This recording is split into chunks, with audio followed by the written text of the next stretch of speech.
Good morning, everybody. Today, the topic that we're going to discuss is WPA3, and we have a distinguished guest today. It is Phil Morgan. Phil is a C-level executive at NC Expert with 25 plus years in IT consulting and technical training. He's a prolific author and speaker. Phil is known for his humor and ability to explain complex wireless, IoT, cybersecurity topics to all kinds of audiences. I had the privilege of listening to him in the recent WPA event, and Phil has over 50 certifications. He advises Fortune 500 clients and champions open technologies and secure wireless networks. Off the clock, he enjoys time with his German Shepherd Max. Without spending more time, I would like to hand over to Phil at this point. Thank you. So good morning and thank you. Thank you, Rama, for that wonderful introduction. So you should all see my screen now. Yes, we are able to see your screen. Fantastic. Okay, then let's do this. So we have problems in security today, and WPA3 fixes them. It's that simple. If you leave the webinar now and go and install WPA3, you will be secure and safer until the next threat comes along, of course. So what we're going to talk about in this conversation is an overview of Wi-Fi security. We're going to kind of zip through that. I want to make sure we have enough time for questions and answers. I want to tell you what's wrong with WPA2. Okay. I want to introduce WPA3, and I want to talk about the future. What's coming next? So Wi-Fi is safe. Pause and take a coffee drink when configured correctly. That's very, very important. It's as safe as Ethernet when configured correctly. And that's a big when configured correctly. Because Wi-Fi is a broadcast medium, everything you do is broadcast out into the air. So anybody that can receive those broadcasts can understand what it is you're saying. Distance should never be a security mechanism. I've walked around the perimeter, I can't hear the SSID. Well, that's very interesting, but just because you can't hear your SSID can't mean that from 2 kilometers away, I can't hear. So my antenna is a little bit different to your antenna. So I can pick up your signal and I can capture your data. Other people, the bad people, they're called hackers, but the term hacker comes from people who are interested in how it works. And a hacker or a cracker, we'll stick with the general terminology. These are people that want to break into your network. They want to steal your technology. They want to steal your money, your data, your bitcoins, or your customer list. It can be very, very embarrassing when the local news channel, the national news channel, is reporting that you've lost 500,000 credit card numbers. If you're a bank, it can drive you out of business. One of my favorite quotes is from the then CTO of Amazon, like dance like nobody's watching, but encrypt like everyone is. Because in Wi-Fi, everybody could be watching you. So let's do a little foundation on Wi-Fi. You find the network by looking at the beacons, or you may send out some probes. You have 802.11k and 802.11v that can help you find an access point you want to connect to. And then you authenticate and you associate. It's a strange name, but authentication has got nothing to do with security. You just authenticate, connect, and then you associate and you belong to an AP. Then we have security options. So you start off in an unauthenticated, unassociated state. You authenticate. You are now authenticated but unassociated. And authentication is knock, knock, knock, knock, knock, knock. Can I come in? Yes. There's no security exchange. There was back in WEP, but we've gotten rid of that. So this is a leftover from the old way of using WEP. You associate and you were given an association ID. You now belong to that AP. Now you got choices. You can stay without security, which is not a bad thing, because you may be at a coffee shop or an airport, or you can have security. So only if you have security are you secure, and that requires you running the four-way handshake.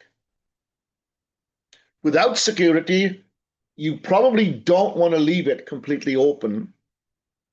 Hopefully, you want to at least put some kind of protection, like maybe a captive portal or some kind of hotspot or something, to make people at least give you their email address, phone number, or something. Or maybe you want to monetize it and you want to sell tokens or sell time. Back in 2014, the Wi-Fi Alliance deprecated the old WPA, TKIP, and RC4 mechanisms because they weren't strong enough. So they've gone now. Quick introduction to the four-way handshake. I could spend an hour on it, but I won't. The four-way handshake takes a common key that the AP and the client supplicator has, and it converts that into a unique key for every client every time they connect.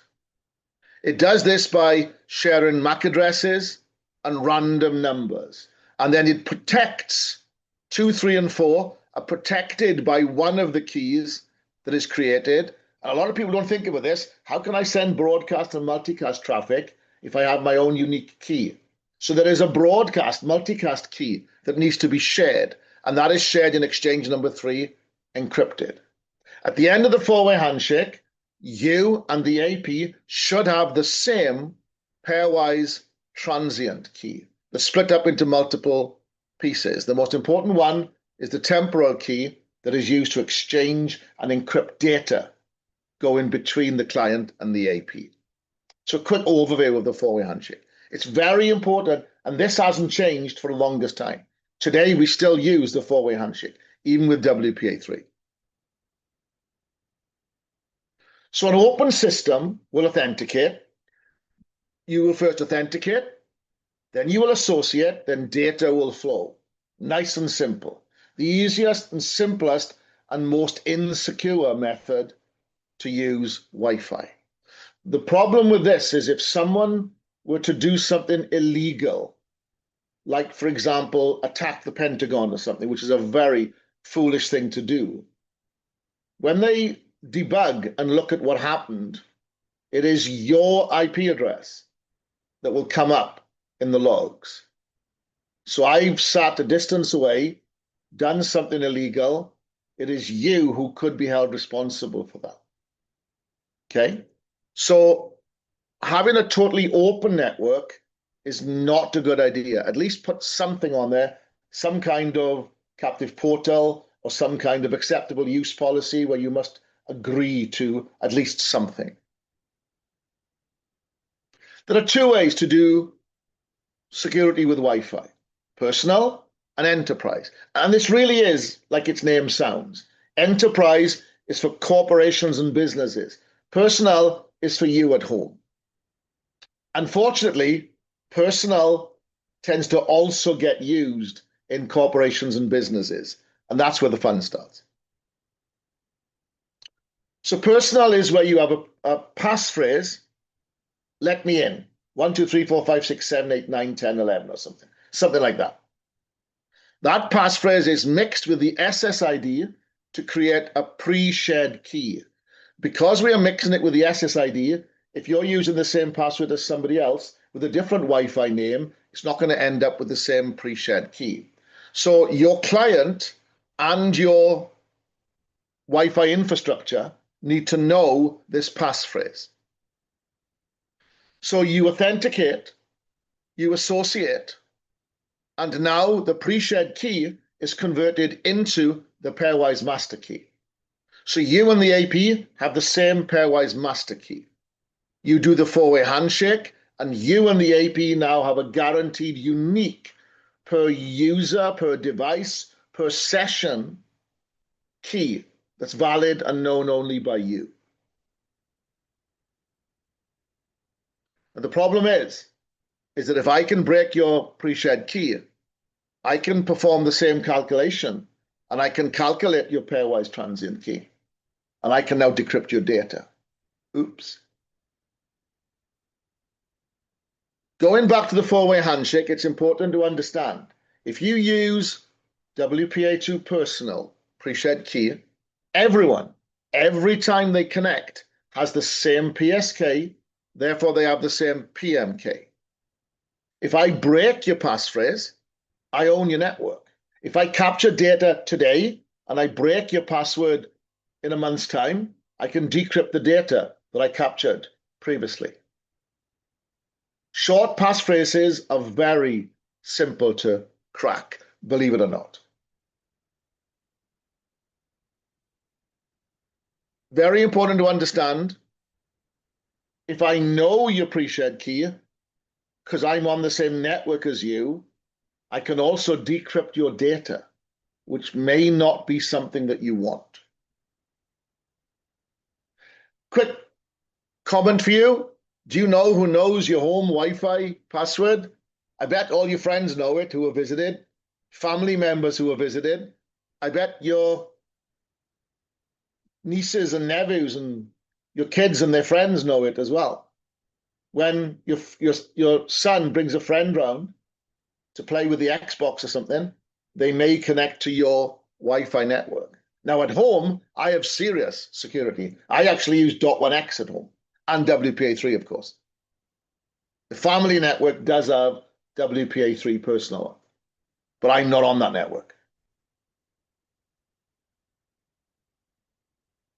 We also have the concept of enterprise, which uses the concept of software on the client called a supplicant, an authenticator, which is your Wi-Fi network, and then a radius server. Today, we don't actually store usernames and passwords on the radius server. They're more likely to be stored in an Active Directory on Microsoft or some kind of LDAP. But the protocol and the process is the same. The supplicant is authenticated to the radius server, and the radius server is authenticated to the supplicant. So in a WPA2 enterprise environment, you will authenticate, then associate. Then you will run the EAP process based on what's configured. EAP PEEP, EAP TEEP, EAP FAST with Cisco, and so on. EAP TLS, the use of certificates. There are many, many options of the EAP process. You will choose the configured one you're configured for and run. And then your MSK will be created, and the MSK will always be a unique value. Every time you connect, every session, you will always get a unique MSK. And that is used to build your PMK. And the PMK is then fed into the four-way handshake to create the pairwise transient key. And this is very important. If you use WPA2 Enterprise, every time you connect, you will have a unique MSK and a unique PMK. And that's much more difficult to break. So WPA2 Enterprise is vastly more secure than WPA2 Personal. So here's a summary of the security that we have. Open, WEP, of course, now has gone. WPA has gone as well. The minimum you should be using today is WPA2. And ideally, planning and move into WPA3. If not, already move to WPA3. Moving to WPA3 is not difficult. I did it at home. I upgraded my home network to WPA3. Two of they're adults now, my kids, they're like, hey, my iPad doesn't work. Oh, it's got to be, if it's one of them, it may be a problem. If it's two of them, it's the configuration I did, right? So I turned off WPA3. I asked them to do an update, and they did. It turns out they hadn't updated their iPads for about 18 months to 2 years. And it was a software update. Once we'd done a software update on the iPads, WPA3 worked fine. So it doesn't mean you have to buy new hardware. It can simply be a software update, and you shouldn't go for 18 months to 2 years without upgrading your phones and your tablets. Please don't do that. And they learned a very important lesson there. So what's wrong with WPA2? So this is a little Bitcoin mining machine that I built about 7 years ago. Made a little bit of money, didn't make me a millionaire, but now it doesn't make enough money to pay the electric bill. But it's really good at doing math. And you know what it's also really good at? Cracking WPA2 personal passwords. Yes, it cracked an uppercase, lowercase. Candy123, capital C, A-N-D-Y, 123. It cracked it in 2 minutes. An 8-character uppercase, lowercase, numerical. Now, it was very early on in the search space, so there's that to it. But 8 minutes, right? Sorry, excuse me, 2 minutes, 8-character password. That's not very secure at all. Once I've cracked your password, I own your network. So common risks we have in Wi-Fi communications. Eavesdropping, people just listening in on what you're doing. Man-in-the-middle attacks, redirecting your traffic to malware sites. Spoofing, pretending to be someone that I'm not. And rogue devices connecting to you that you don't know about. It's okay if there's 20 people in your company, but why are 25 people logged in? That could be an alert that you may want to watch for. So how do we fix this? It's easy. Use stronger passwords. That's it. That's all we can do. There's nothing else we can do. Okay? So something had to be done about this to fix this. Now, the solution was WPA3. And WPA3, I got a little unicorn there. It's magical stuff on unicorns. They just released version 3.5 of the WPA3 certification. Very important they keep this up to date. For time's sake, I'm going to be brief with this explanation. Diffie-Hellman is a way where you can pick two colors, secret colors, pick a common color, mix the colors together, then send the mixture over to the other end. If the other person you're exchanging your colors with adds their secret color to the color you sent over, what you end up with is the same color. Now, everybody knows yellow and red makes orange and yellow and blue makes green. Let's pretend that that's the right colors. But the key thing to understand here, pardon the pun, the key thing, is you can't reverse engineer these. So even if you know the common color and the mixed color, you don't know the exact shade of color that was used to make that color. And so that's an analogy so you understand. It's actually done with finite field discrete logarithms. X, the power of y, modulus p. Okay, now this takes a lot of compute power, and so smaller devices, IoT devices, don't like it very well. So what we've done now is we've enhanced this, and we've used elliptic curve Diffie-Hellman. It's the same concept as a Diffie-Hellman exchange, but it's based on elliptic curves. Now, I don't want to go into too much detail here for time's sake, but it's very easy, it's very easy, given a curve, to plot a point on that curve.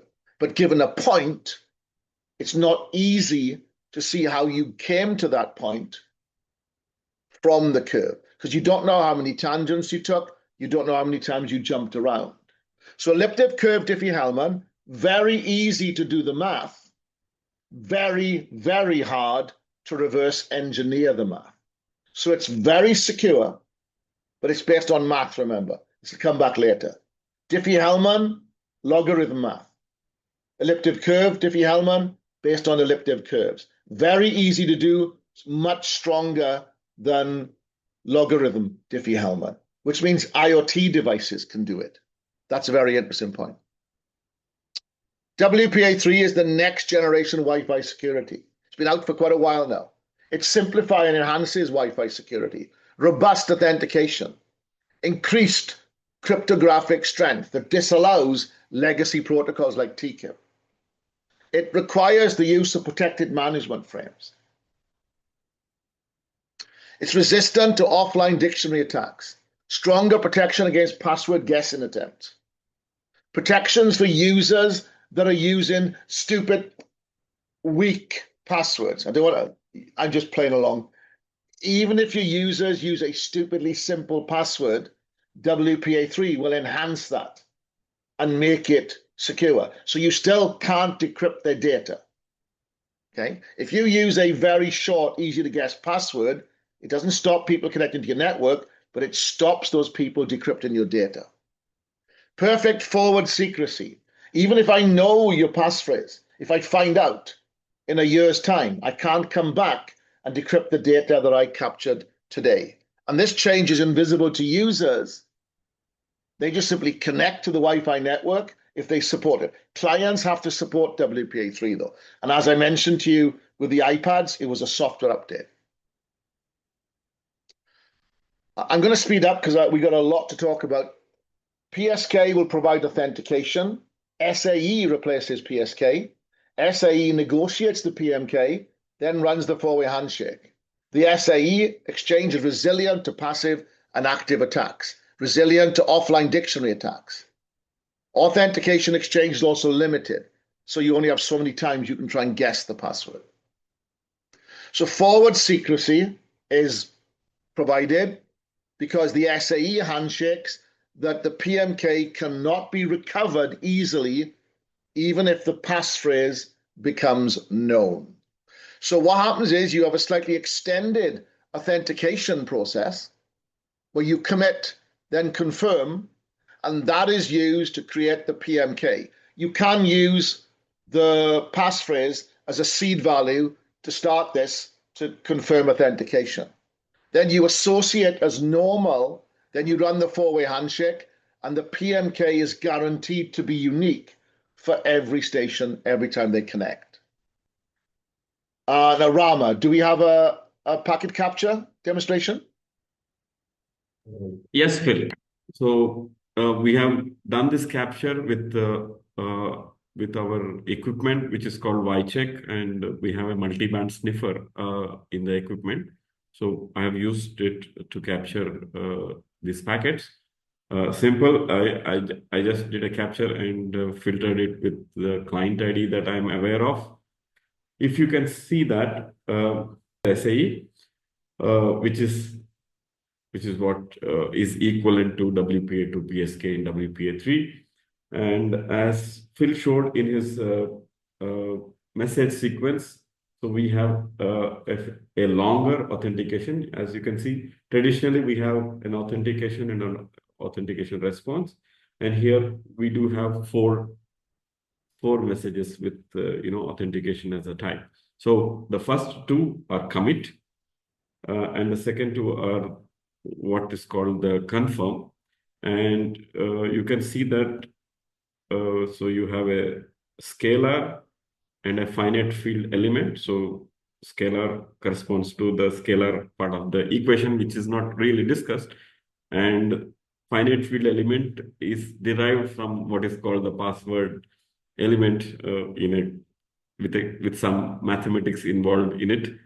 And I think Phil has simplified that for you with his color diagram. And so I would leave it at that for lack of time. But for those of you who are interested, you can check on how this commit message actually has the scalar and the finite field element.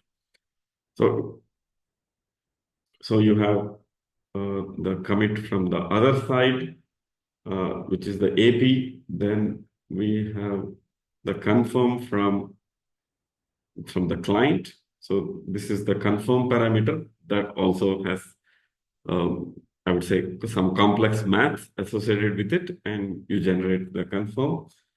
And then you also have the confirm back from the access point. Post which, you will have to derive the PTK and GTK with our usual four-way handshake. Just for your information, I'm just showing the RSN message here, which is RSNIE, which clearly shows that what we are using is SAE. And so we have the M1 here and the M2 and M3 and M4, by the end of which you have the GTK derivation as well. Okay, I would pause. Phil, you can go. Okay, thank you, Rama. And so that was the SAE packet capture. Okay, very important to go and look at this in Wireshark and test what it is you learn. Okay. Now, OWE modifies things slightly. So you do a standard authentication, and then you do an elliptic curve Diffie-Hellman inside the OEWE exchange. So what's all this about? This is where you've got an open network at your local coffee shop, and you still get encryption, even though it's an open network. This is genius. So you will still run the four-way handshake, and you will now have encrypted data, even though it's an open network. And with WPA3 and 6 gigahertz, any open networks have to be OWE. And Rama, I think you have an OWE packet capture. So here, what we have is the fact that this is OWE, and we should be having the public key part of the, I would say, the part of the algorithm here in, I guess it's in fixed parameters. No, it's in both. No, it should be in the association request. Yes, I need to figure this out. Yeah, here, there we go. So we have the OWE Diffie-Hellman parameter, the public key part of it, from the client, and then you have the public key part of it also from the access point here. If I go back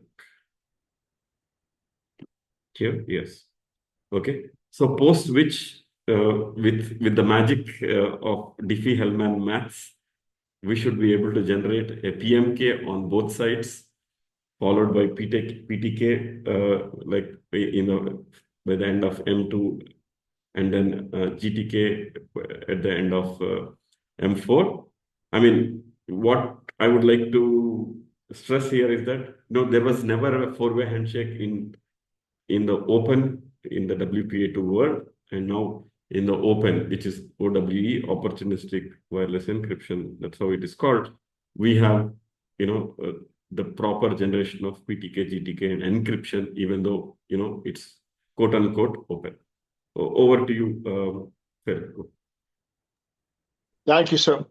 So yeah, very important point. We now have encryption on an open network, which means when you go to your coffee shop or your airport, it is encrypted. Okay, very important. WPA3 Enterprise, this is actually invisible to users. There's no fundamental change to WPA2 Enterprise. It can go up to 192-bit cryptographic strength for those that are truly paranoid. Banking, government, military, and so on. PMF cannot be disabled in WPA3 Enterprise. WPA3 Enterprise is effectively WPA2 Enterprise with PMF. What's this PMF we keep talking about? Protected management frames. In WPA2, I can pretend to be your AP, and I can say, all right, guys, the webinar's over, go home now. And you'll all leave because you don't know that it's not Rama talking, it's me. So I can spoof Rama, okay? However, with PMF, you'd all be like, well, you said you're Rama, but you didn't use the secret password that we know. So I don't believe it really is you, Rama. So we can ignore you. So protected management frames is exactly what the name says. Your management frames are protected, in particular, deauthentication and disassociation. So again, Rama, some more packet captures, please. Thanks, Phil. I think in one slide, Phil has captured what has changed. We have PMF and 192-bit, stuff that is needed by government and military grade. I was just curious about this 192-bit or should be authentication or whatever we call it. And it seems you need to try 2 power 192 times for you to break it, and hence it's called so. So quickly coming to our messages, the authentication is dummy. I mean, I would say. So we go to the association, and then you see that it is actually AKM 12, which corresponds to should be 192-bit. And we have SHA 384 as the AKM. And the PMF bit is here. So management frame protection is required. And it would be the same in the association response. We probably don't need to open that, but it would be the same. Okay, we don't have it here for some reason, but yes, so it would look exactly the same. As you can see here, the trace is followed with the normal EAP message for identity, and what is happening is that we are using EAP PEEP, and then the whole process goes on with the client hello and so on, and then in the end you have the success for the PEEP protocol, and then we have the EAPOL messages, which is M1, M2, M3, M4 to generate PTK and GTK. So this is how it is, the WPA3 is with respect to the enterprise WPA3. Thanks, Phil. Over to you. Thank you, Rama. Okay. So as Rama showed, if the network is capable of doing PMF, the PMF capable bit is selected. If PMF is mandated and required, the PMF required bit is set. That means that you must do PMF. PMF and MFP. PMF is protected management frames. MFP is management frame protection. They are sometimes used interchangeably. Now, we come on to my arch enemy, transition mode.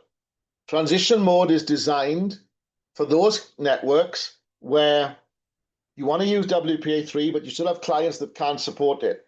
So what you do is you turn on transition mode, and then what happens is WPA2 clients are still allowed to be used because you advertise both WPA2 personnel and WPA3 personnel SAE. Now, I hate this with a paranoid fear. Why do I hate it? Because you turn on WPA3, your executives believe you were using WPA3, a junior administrator turns on transmission mode because somebody complains they can't connect, and you have just undone all of the benefits of WPA3. I can now break your network, I can hack your network, because you now made it WPA2 compatible. Now, there's a bit more to the story, so I would highly recommend you never use transition mode, in my personal opinion. Create 2 SSIDs, one for WPA3, one for WPA2. Okay? If you have devices that can't do WPA3, let them connect to WPA2. If you use transition mode, you can have all sorts of problems when you instigate roaming from 6 gigahertz to 5 gigahertz and 5 gigahertz to 6 gigahertz. So it's just my opinion. Also, some clients don't like it. So you also have compatibility mode. Compatibility mode is where you support both WPA2 and WPA3, and you use the RSN override method. So a simple RSN element is advertised in element 48, but then you have an override element in element 221 of the Wi-Fi Alliance. Now, Wi-Fi 7 can also leverage this, and this is going to become big, but in my personal opinion, create separate SSIDs for WPA3 and WPA2. It's a little bit more overhead, but it will be less pain. And Rama, I believe you have a packet capture of this? Yes, Phil. I'll just do it immediately. I hope I become better at this. Yeah. Okay. Thanks, Phil. So as Phil has explained about the compatibility mode, I was part of this discussion in Wi-Fi Alliance and so on for almost a year.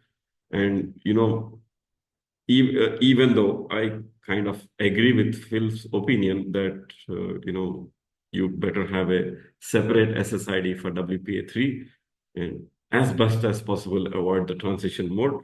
Apparently, there are so many devices out in the wild that do not like more than one AKM in the RSN. So, and they either crash or they do not connect to the network and so on. So the service providers had a genuine problem which had to be solved, and this is the best solution they could find. So what do we have now? So this is the SSID for which the RSN override is enabled in my PCAP.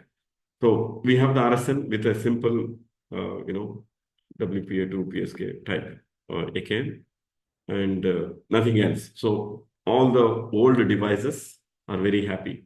There's no list here. If you have a list of 2 or 3, they have a problem.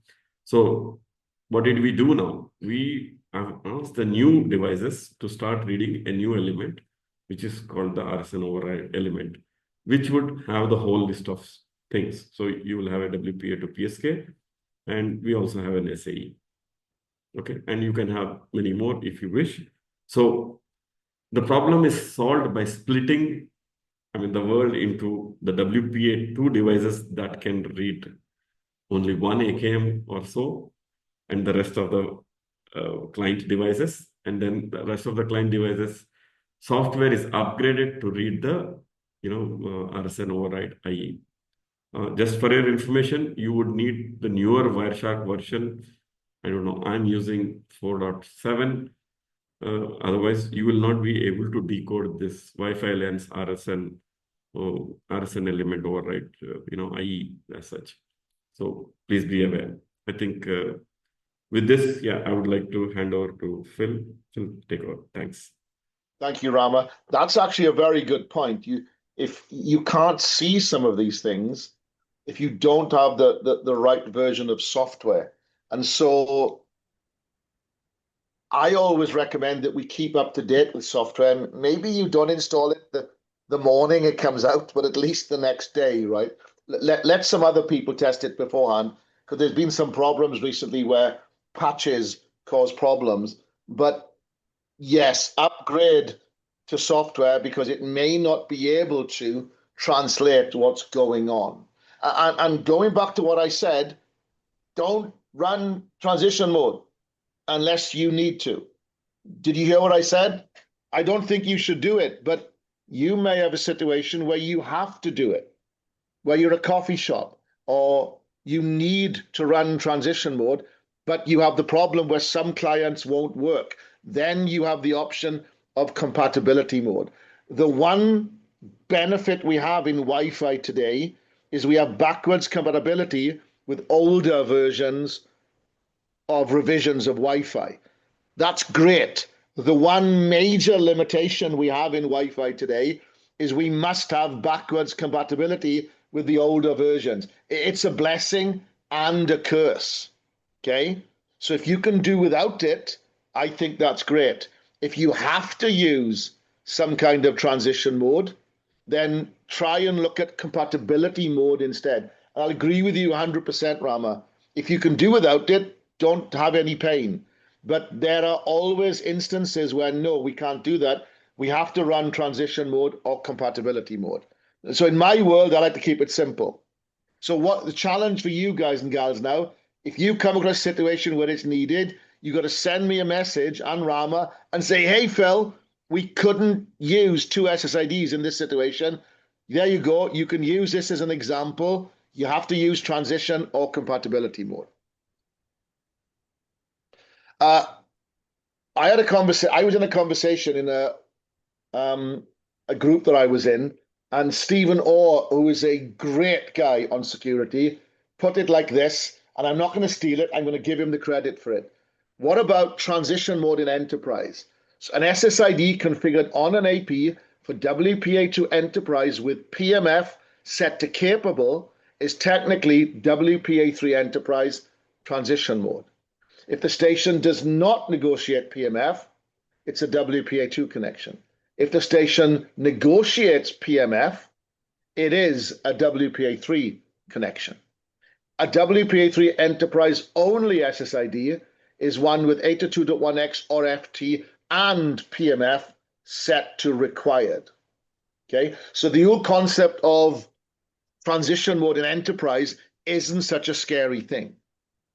In fact, if you have WPA2 configured with enterprise with PMF turned on, some clients will show them as WPA3 configuration.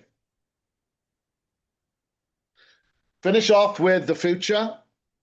We are about 20 minutes away from quantum computing. I'm exaggerating. We're probably about 5 years, but that could accelerate. The IEEE is already working on post-quantum computing security. I won't go into too much details now, but by all means, go and look it up. Quantum computing is an advanced method of computing, moving away from the concept of a CPU, a RAM, and a disk and things today. It's going to be probably a hyper-cooled CPU construct that is incredibly powerful. Put simply, when quantum computing arrives, every password that you have based on Diffie-Hellman or elliptic curve Diffie-Hellman is irrelevant. Okay? So if you're government, military, or banking, if a hacker gets hold of a quantum computer, they can break all your passwords in nanoseconds. Okay? And so the 802.11bt amendment group are working now on building post-quantum computing algorithms that cannot be so easily broken by these advanced quantum computers. And it's a little bit more complex than it first appears. If you want to build a 128 or 192-bit quantum computer, you actually need to build a million quantum bit computer because you need redundancy, backup, resiliency, all sorts of errors can occur. But I believe IBM, Cisco, and Microsoft are now, I believe they have 256-bit quantum computers today.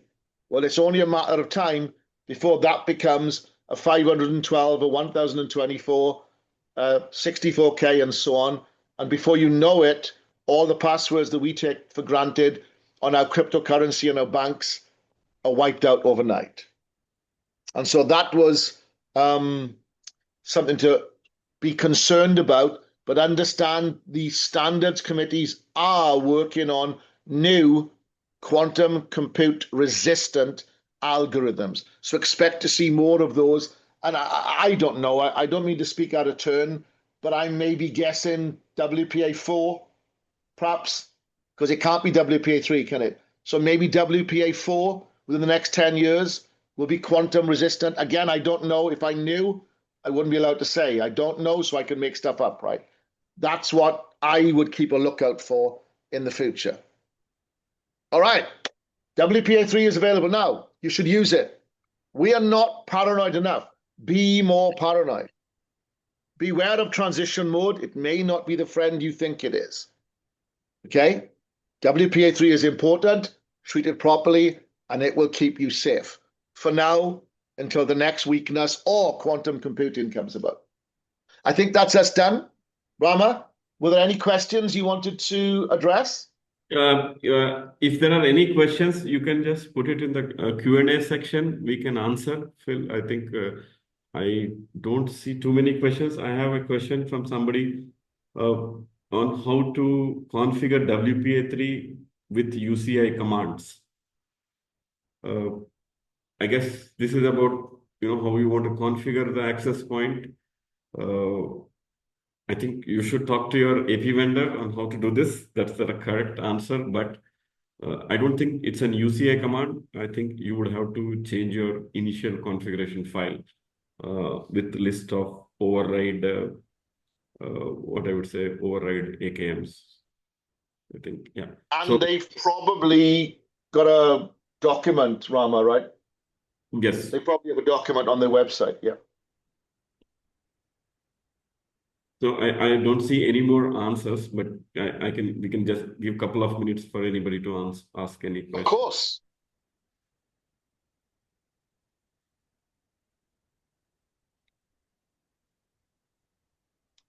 That's a great question, Rob. So going back to what Rama showed, if it's showing multiple under element 48, if it's showing multiple AKM under element 48, that's typically transition mode. It will show WPA2 pre-shared key and SAE. So you'll see two values. You'll see PSK and SAE. In this, you'll see two of these underneath each other. If it's using RSN override, which is compatibility mode, you'll see them under element 221. Great question.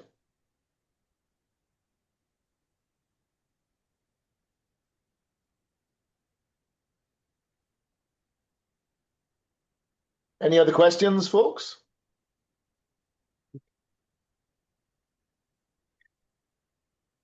Yes, so the slide that's on the screen now will show the RSN override element.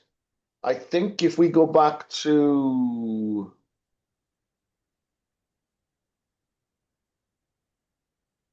I don't think we have a slide that shows the RSN element. Oh, okay. I did show it in the. You did, yes. Yes. So what you need to do is go to the association request, association response, or the beacons, and look up the RSN element. And what you'll see is you'll see very similar to what we see on the screen here, but they will both be under. So that will appear as a second line underneath PSK in element 48.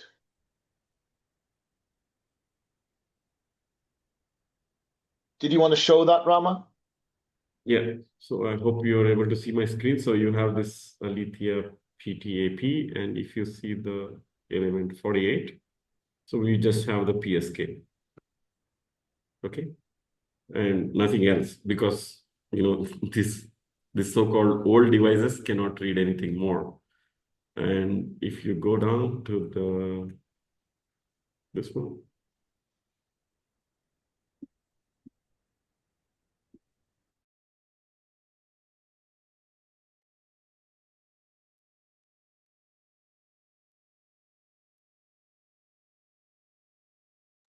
Can you guys see my screen? Yes. Yeah. Okay. So I was saying that the 221 has both the AKMs, and the 48 has the single AKM, which is the WPA2 PSK. This is how it is going to look like. So if it was transition mode, they would both appear underneath element 48. Yes. So a question came in, what's the difference? So they both achieve the same objective, Shashi, but transition mode, we never learned this, and we played this game before, Rama. Do you remember Attitude LMR about 10 years ago? Exactly the same problem. The rules of the elements are, if you don't understand the element, it's not meant for you, so you ignore it. But as Rama said, what happens is clients go, ooh, there shouldn't be two AKMs in there, and they will crash, they will refuse to connect, they will ignore the SSID. And so capability mode compatibility mode, was brought out for those clients. So WPA3 clients will understand the RSN element, but they will look for the override element. And if they see the override element, they understand that they can connect a WPA3 mode. And so transition mode or compatibility mode is still better than just using WPA2, because those clients that can do WPA3 will hopefully do WPA3 now. So if you've got 90% of your clients that can do WPA3, 90% of your network is protected. It's just that other 10% gives you a warm, fuzzy feeling that doesn't exist. They are still WPA2 breakable. Great questions, everybody. Thank you very much. I think we are done with the questions. I guess if there are any more, feel free to send it to us, and we'll try to answer them offline as soon as possible. Of course. Yep. And with this, I would like to really thank Phil for his time and effort in making this presentation really, I would say, educative for everybody. And I had a good time. I hope you guys also had a good time. Phil, would you like to add something? Go ahead. Oh, absolutely. Thank you very much for inviting me. It's been a pleasure. I love working with you guys. You are some of my favorite people and some of the smartest people I know in Wi-Fi. And I would recommend, of course, to look at some of the other videos that you have, Rama, right? Yeah, look at some of the other webinars you've done over the years and keep learning about Wi-Fi, because it's going to get better and safer, but we have to stay ahead of the attacks. We have to be a little bit more paranoid and keep up to date with the security protocols as they come out. And I think I'll leave it at that, Rama. Okay. Thanks, Phil. Thanks everybody for your time and for your I would say the fact that you joined and for your interest in the webinar. Until next time, I would say take care. Bye. Have a nice day. Thank you, everybody. Have a great week. Bye bye.